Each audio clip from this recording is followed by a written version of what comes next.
Yo, sikat Mas Eder. Ya, monggo lelakonipun. Ada Lintang Kayu, ada Mbak Nurli.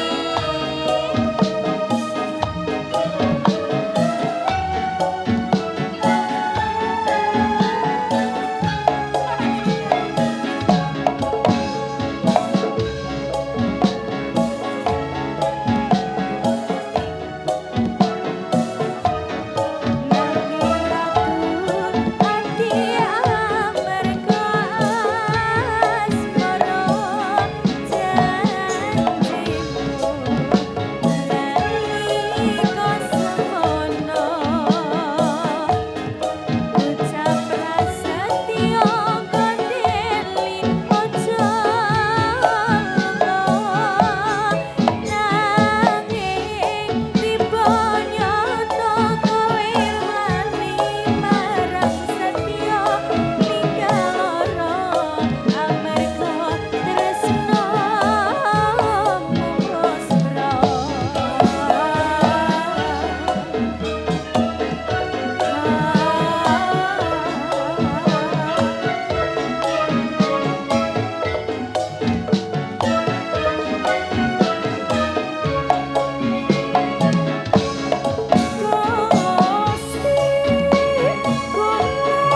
Sampun Matur tulis sing nuwun. rasa Mbak Lintang. Iya Mbak Nurli, terima kasih Mbak Nurli. Lagu punya siapa Mbak Lintang? Punyanya tuh Itu manusia tuh.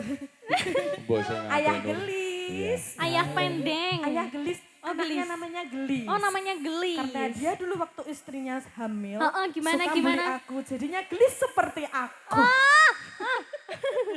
Ya gak apa